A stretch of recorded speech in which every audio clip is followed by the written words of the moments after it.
Hey guys, Kev here, and I want to do my full review on the Custom Knife Factory T15. This is a knife that I first handled at Blade Show in Atlanta, and I was hanging out with the old man, and he was, limping his ass around, had the cane going, and I had to help him carry his bags and shit because he bought so many knives. But he couldn't carry him because he's so fucking old, and it just, I don't know.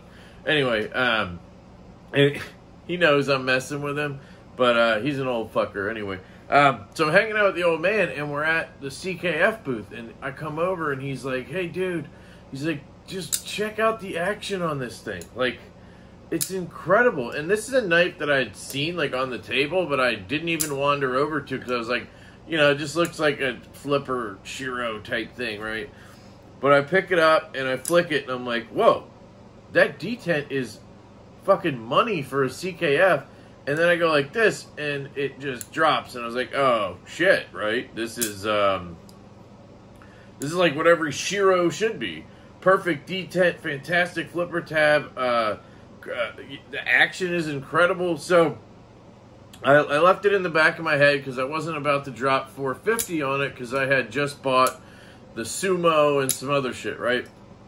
Field Duty. So I kept it in mind. And then about a week later, after I got home, Knife Center dropped. I don't know how many, but they dropped them. And I was on my live stream. I looked it up and I just ordered it. I was like, fuck it, I'm buying it. It's $450. To me, this is like Shiro level of knife for $450. Usually, you're starting at $700 for a midget Shiro.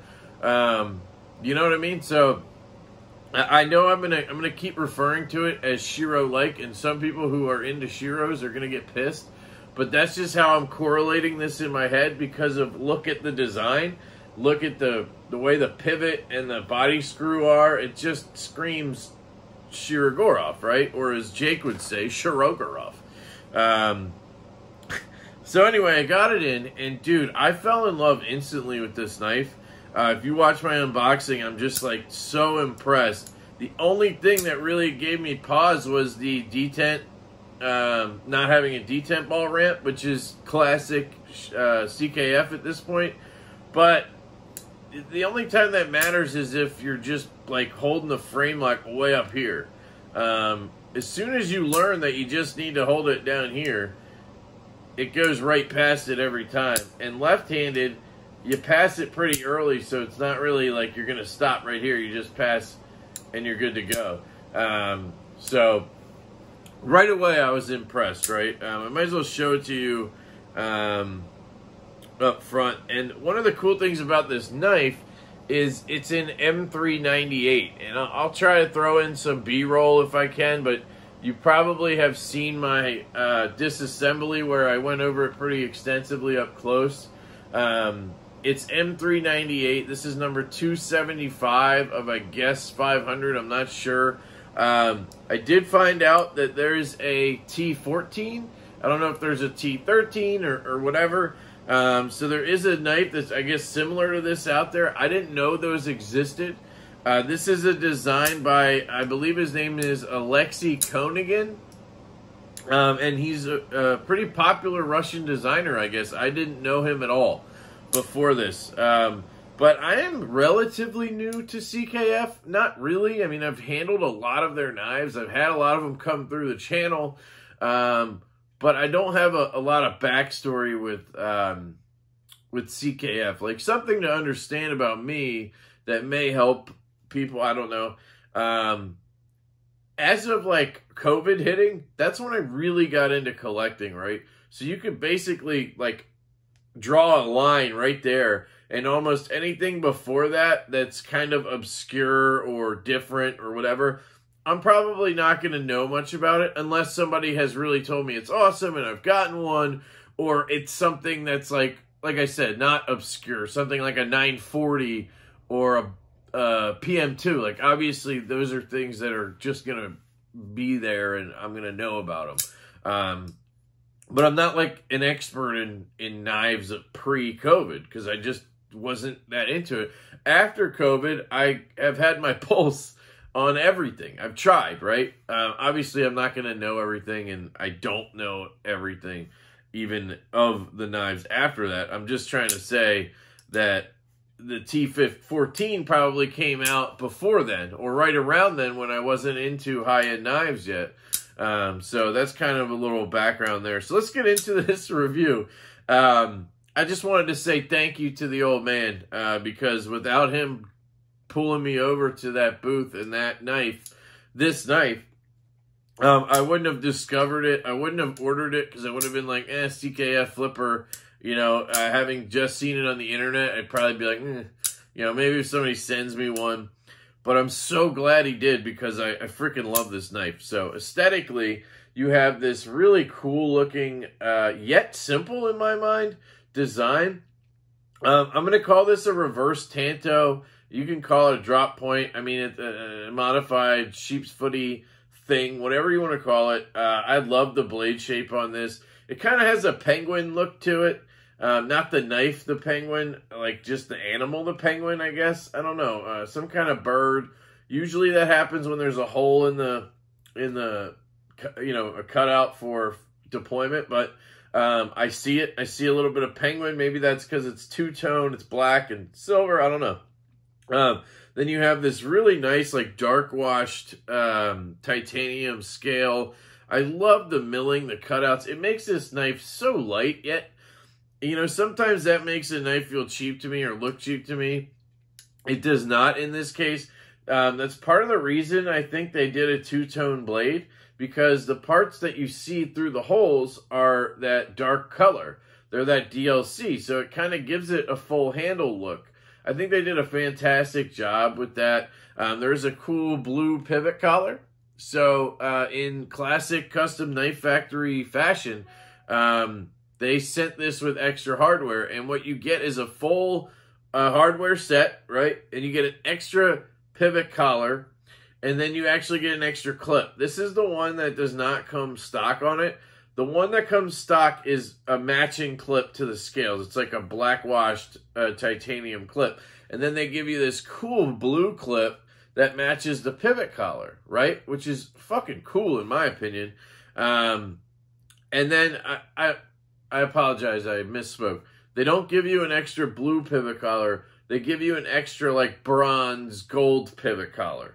And then you get an extra standoff. That's what it is. And that standoff is blue, the extra one.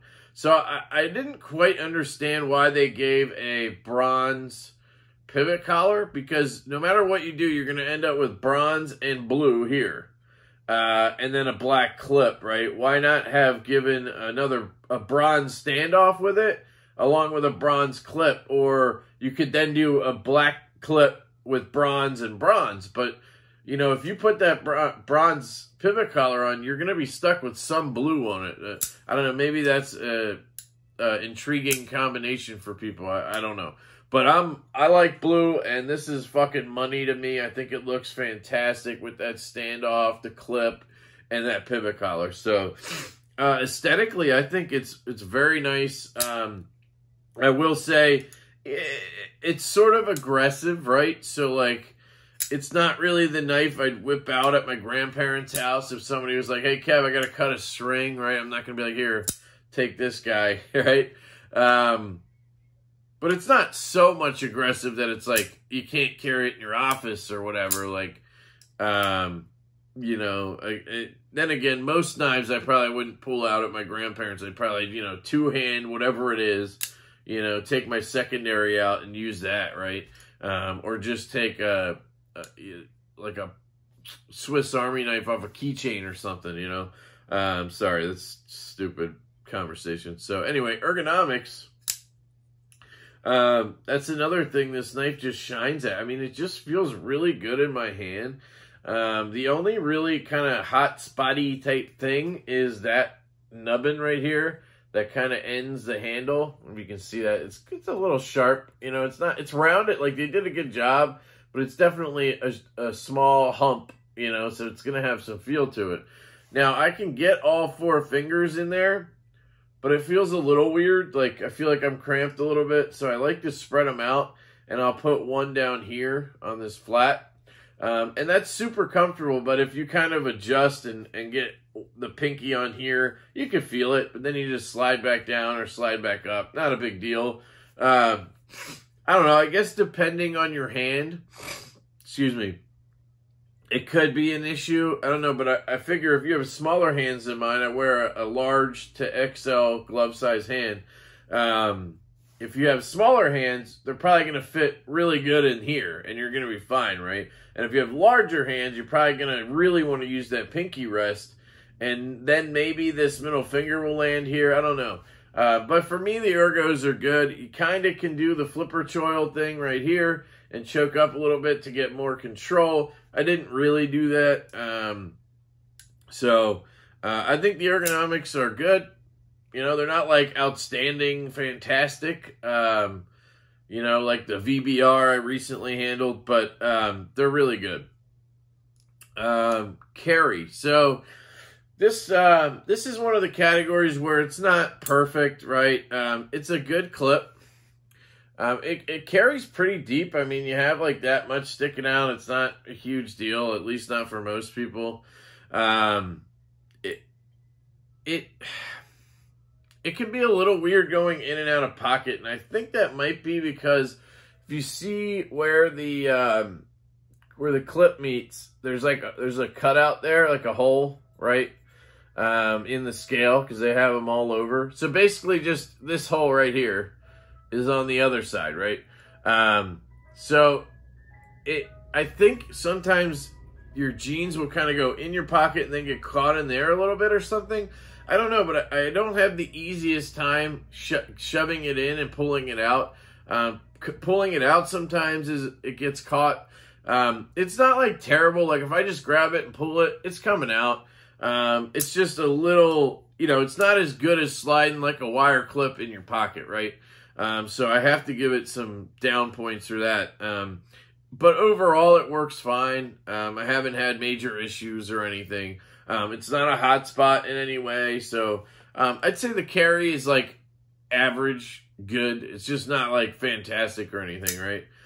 Cutting. So this thing shines in the cutting department. This thing is super thin. If you watch my disassembly, I show it. I compare it to like a bug out, but like it is stupid thin how they did this. I mean, it's like thicker here, then really thin in the middle, and then thickens back out to the tip, which is awesome because you get that really robust tip. Well, you get a good tip anyway. But I like how they did that. You're not going to really be able to see it here, I don't think. But again, you can see it in that video. But it is super, super thin stock. Like, again, if I grab the bug out here and I compare these, yeah, like at the point where it's in the center there where it kind of thins out, it is a bit thinner than the bug out. And then at the end, it's, you know, it's a little thicker. But I don't know how well you're going to be able to see this. See if I block it out. I mean, it's going to be hard to see, but it is a very thin stock is what I'm getting at. Especially for a knife like this, you'd expect it, I don't know, that they would beef it up a little. But then they have this flat grind coming down, and just gets stupid thin down here. I mean, it is ridiculous. And then on top of that, you have the M398 steel, which basically is like a little bit better M390 as I take it. The edge retention is supposed to be ridiculous, like S90V kind of edge retention. Now, part of coating it maybe might be because it's going to have a little less corrosion resistance, being that they increased the vanadium, I guess, to make the edge retention. There's always a balance with steel. When you get better of one thing, you're going to remove something, and, you know. But I've heard very good things about this steel, and the coolest thing is it's rare. Like, I only know of one other knife that's used M398, and it was like a Knife Nuts podcast exclusive knife. I don't even know what it was. Sharp by Design of some sort, probably. I don't know. But other than that, this is the only production knife I know of that has used M398. So that's just cool in itself to have a knife with that kind of steel on it that's just different, right? But anyway, it cuts like an absolute dream. It is so thin. It goes through paper, cardboard, all that stuff like a beast. Basically, you have a drop point, reverse tanto. More of a drop point, I guess, because of the belly. But just very, very good cutter. I've opened plenty of packages and stuff with this. Very much enjoyed cutting with this knife. The edge is fantastic on it. Factory edge, absolutely fantastic, really. I did not cut any like zip ties or anything. Like, I didn't have this on me when I had my daughter's birthday party. I would venture to guess that that tip is not gonna withstand the most abuse, but it's a solid tip and it's a solid edge. I really, really like the cutting on this knife. Sounds.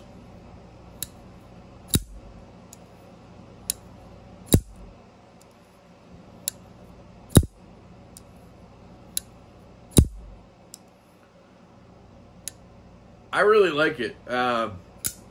It has this kind of, I say this a lot, but it has this kind of double click sound to it. Like you can kind of hear it click out of the detent and then click in when it locks up. And then when it closes, just a nice subtle slap because it has a good detent. And with the open holes on it, I guess it adds some kind of acoustics. Oops. I don't know. I really like it.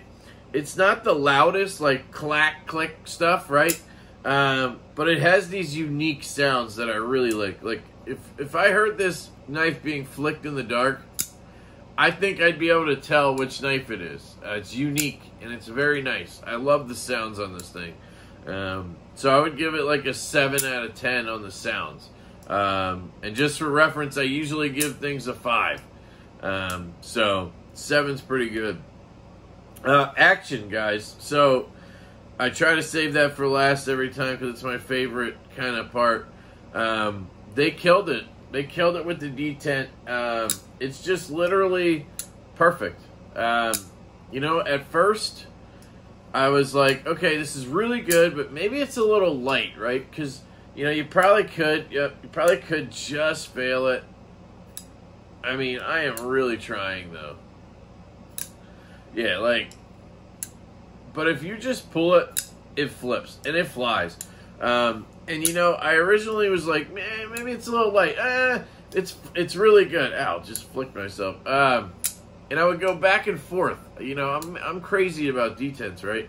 Did I cut myself? Maybe. And then I started playing with my haptic, which I think I might sell at this point. And I've always said the haptic is on the cusp of being too strong a detent. And now I think it is a little too strong because, I don't know, it gets a little bit annoying after a while. And then I'll miss it a lot because the detent's so strong, I'll just miss it sometimes. I tried to use the detent tuning system and lighten it up, and that does nothing. Literally nothing. So, I don't know. But anyway, this now, to me, just feels like the perfect detent. It's just so good. Like, it never gets tiring. It's so fun to flip. There's jimping on there that's just fantastic. It flies out, you know. If you want to just kind of get it out, you just get it out. If you want to hammer it out, you can hammer it out. And then it drops shut. Absolute guillotine. Right? Which, again, another reason I try to say this is the epitome of, like, what a Shiro should be. Because Shiros have this thing where they, like, slowly drop shut. Like, yeah, they do it, and they use roller bearings or whatever. Or multi-row. And that's great and all, but, like, I like a knife that, like, I have to get the fuck out of there to, you know, not get cut, right? So I just prefer this action much more. And it just is so good. These are stock bearings. I tried swapping them. If you watch my video, you'll see it did not go so well. Yeah, just really, really, really good action. It's one of the best, I think, in terms of opening and closing and just overall satisfaction of a flipper-only design, right? Because that's, for me, that's far and few between at this point of knives I really like with flipper-only.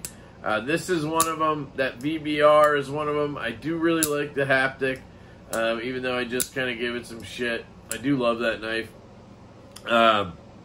So yeah.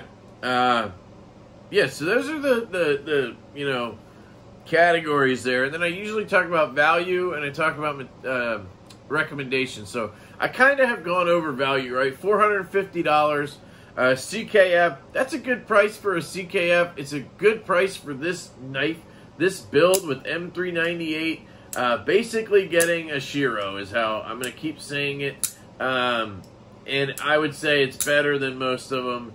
And it's only $450. And you get that cool steel. You get the extra hardware and everything. You can easily disassemble it and reassemble it. Shiro can't really do that. You can, but it's a pain in the ass, right? It's just really, really good. I fucking love this thing, right? So, of course, I recommend it. I recommend it to everybody. Lefties, okay. Basic disclaimer here. It's a right-hand frame lock, and it has a right-hand only clip. So, as long as you're like me, and you can live with that, because it's awesome, you'll be fine. And it has a strong enough detent to where, like, if you want to put it in your front left pocket, I think you're fine. I've never had it open on me or anything. I do tend to carry this in my back left just because I like to carry right-hand knives like that to be safe. But you can do whatever y'all want. I'm not your lawyer, though, so if you cut yourself, don't blame me. And, of course, if you're right-handed, I mean, this thing's just stupid because you get the droppy drop, right? So there's that. Now, couple of nitpicks, right? I mentioned the clip not being the best in and out of pocket. My other big nitpick is the, it's not even a nitpick, it's a problem. It's the pivot. So it's a spinning pivot. It's like the Evo 2.0 that I had a nightmare of a time with. It's a spinning pivot with tooling on one side only. So I like to Loctite my knives because they tend to come loose. And this knife did come loose after me playing with it for a day. It was like, you know, I could feel play and everything in there. So I got to tighten it. I got to put Loctite in. Now, to get it back open, you know, you got to be careful because if you put too much Loctite in, you don't have tooling on one side, well, it sucks, right? But I found you just put heat, take a lighter, preferably like a soldering iron or a like a torch lighter, not like a Bic, but it would probably work, and just put heat right here on the back of this pivot, and that'll loosen that Loctite up, and then you should be able to get it out. That's how I did it. But the pivot still moves, so I've noticed even it's fully Loctited, like you can't turn it right now, not easily anyway. But the pivot is still rotating in there, and it is slightly loosening. There is not any play right now, but I can see that because it's a flathead, right? You can see it turning as I fidget with it. You know, if I play with this for a day, you know, I carry it for a day and I'm playing with it all day, it will turn that pivot to like here or whatever. So it's moving in there, and it will slightly loosen and maybe slightly tighten some. I don't know, but it's annoying. It's stupid. I haven't had issues to where like I need to tighten it or, you know, like I'm that worried about it, but I just find it dumb. So there's that. And then one other kind of good positive thing is you get an extra pivot assembly, and you also get an extra body screw assembly, and they're identical. So you essentially have 2 extra pivot assemblies in there with the hardware, which is really cool. So if you mess up anything, scratch the shit out of this, you have 2 backups almost, because you're going to be less likely to fuck this one up. you know, and then taking it apart, I just tried different things. I used a flathead that I had in one of my bit sets. I used Vero fulcrum that fit in there, and I tried to put something, you know, against it so that it didn't scratch, and that all worked. I think they're made so that you can use a penny or something. I think that's the point of the flathead, like with Shiros, is that you can use a penny and you can do it like in the field or whatever. I don't know. So yeah, that is the CKF, or Custom Knife Factory T15 from Alexi Konigan.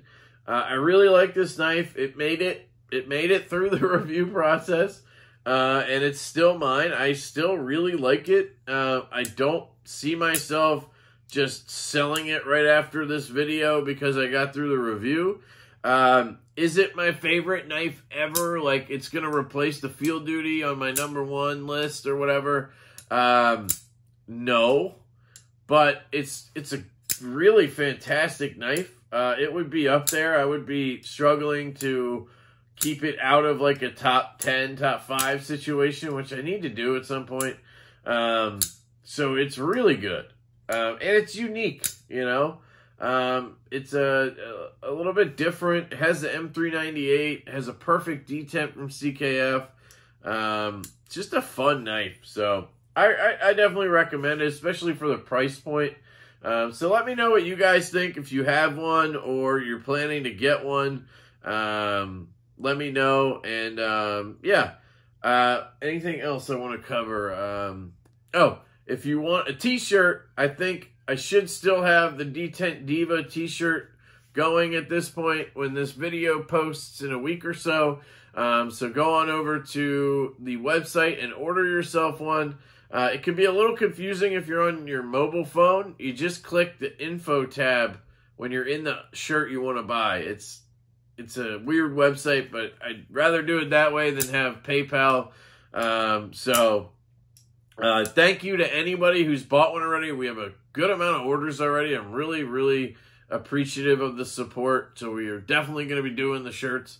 I would have bought whatever I needed to get to the minimum anyway, but you guys did it for me, so that's awesome.